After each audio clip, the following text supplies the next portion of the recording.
शहर वाली जो माताएं बहनें बेटियां होती हैं, कुछ गांव वाली बहन बेटियों की अपेक्षा थोड़ी सजग होती है, सावधान सी होती हैं। और होमे ना होमे गांव वाले मान लेते हैं कि ये हमारी अपेक्षा बहुत ज़्यादा जानते हैं, और वो भी माने बैठे रहती हैं। गांव वालों को क्या आता है, हम लोग कुछ ज़्यादा जानते हैं, ये स्वभाव में ही रहता है। उसने कहा कि हम प्रतिज्ञा करते हैं, हम कृष्ण को पकड़ करके दिखाएंगे, हमारे घर में चोरी करके देखे। और गोपी ने क्या किया, बड़ा सूक्ष्म, वो तो पढ़ी लिखी थी ना, ऐसा तार अपनी मटकी में बांधा जो दिखता नहीं था, और तार बांध कर वो जो छींके पर मक्खन का पात्र रखा उसमें तार बांध दिया, उसमें बांध दिए घंटी। जैसे ही आकर के हिलाएगा तो घंटी बज जाएगी और मैं पकड़ लूंगी। और छुप करके अंधेरे में कोने में खड़ी हो गई। चोरी करने के लिए भगवान गए तो उसी के देवर को हेड बनाया हुआ था, पर देवर के पकड़ में ये बात नहीं आई कि तार बंधा हुआ है और घंटी बंधी हुई है। रास्ता साफ देख करके सही समय पर आए, और भगवान ने देखा कि बहुत बढ़िया बढ़िया माल है, सो निकाल करके अचानक उनकी नजर पड़ गई, घंटी बंधी है। घंटी को देख करके भगवान ने कहा, ए बजना नहीं तो मेरे से बुरा नहीं होगा कोई, बज मत जाना। घंटी बोले, हूँ बजेंगे नहीं। निकाल करके सारा मक्खन खिलाते रहे। पूछा कैसा लग रहा है, तो जो खा रहे थे कह रहे भैया बहुत अच्छा, लाला और दे तनक और दे तनक। तो आवाज मत करो, आ जाएगी। बांट के खिला रहे। उसके देवर को भी दे दिया।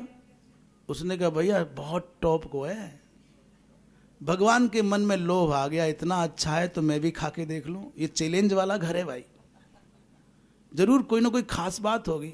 तो जैसे ही भगवान ने एक बांटते गप्पा अपने मुंह में मारा, तो घंटी बज गई।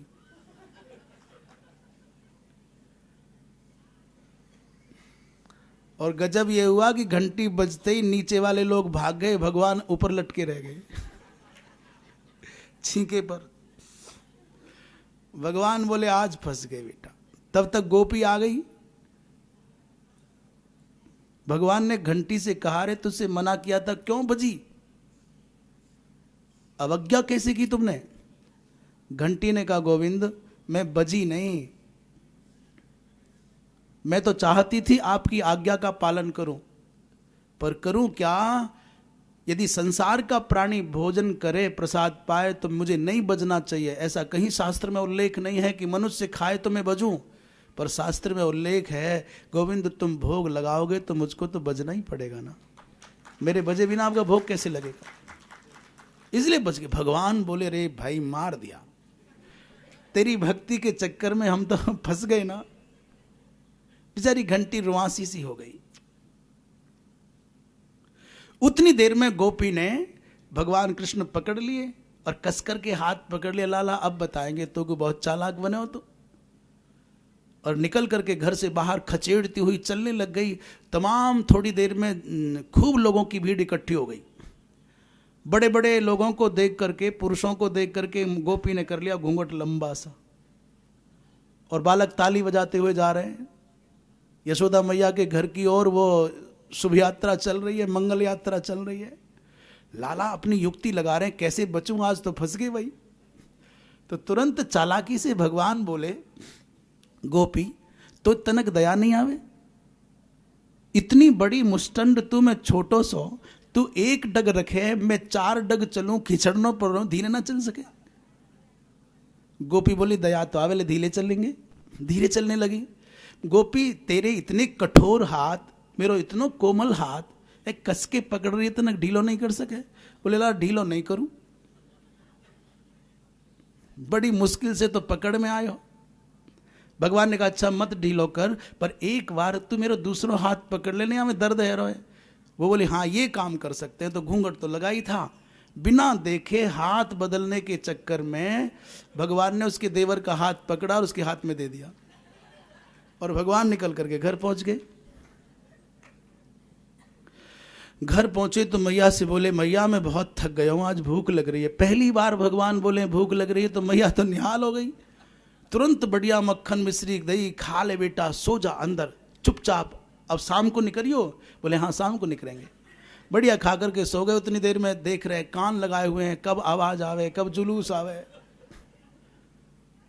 और देवर ऊं करता है, कुछ बोल नहीं पा रहा है। तो कहते तो बता।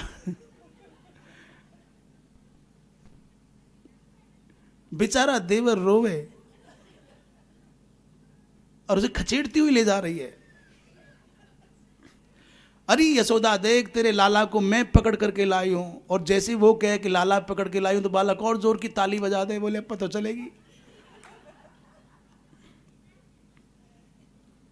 यशोदा मैया ने सोची काय की आवाज है, चिंता इसलिए नहीं है कि लाला अंदर है, कोई चिंता नहीं, अब हमारा सब ठीक है। बाहर होता तो चिंता हो जाती, जरूर कोई गड़बड़ करी होगी।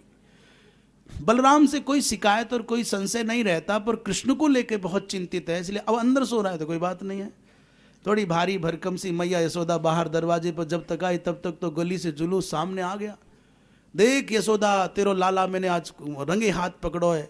यशोदा बोली, रे बावरी, तनक घूंघट उठा के देख, मेरो लाला तो अंदर सो रहे हो। गोपी पूरी ताकत से बोली, हाँ हमें सब पता है, पक्षपात करती हो तुम, देख तेरे मेरे हाथ में तेरो लाला है। यशोदा बोली, अरे बावरी, अरे गोपी, तनक घूंघट उठा, देख तो सही कौन है तेरे हाथ में।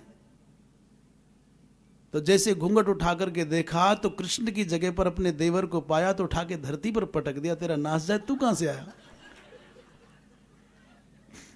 और रुआंसी होकर के बोल रही है, मैं मैया तेरी सौगंध खाऊं, तेरे लाला की सौगंध खाऊं, मैंने पकड़ा तो तेरा ही लाला था, पर कब हाथ से निकल गया मुझे पता नहीं चला।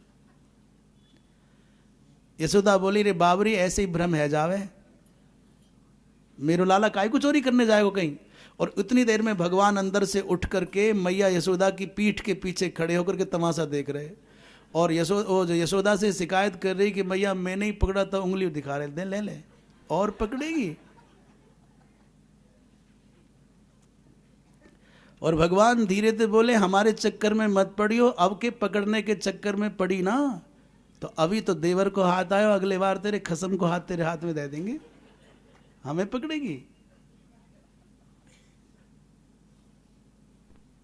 भगवान की ये मनोरम लीलाएं, ये मनोहर लीलाएं इसलिए हैं कि संसार के इन रुचिपूर्ण विषयों में रस लेने वाले लोगों का चित्त वहां से हटे और भगवान से जुड़ जाए, और कोई उद्देश्य नहीं है।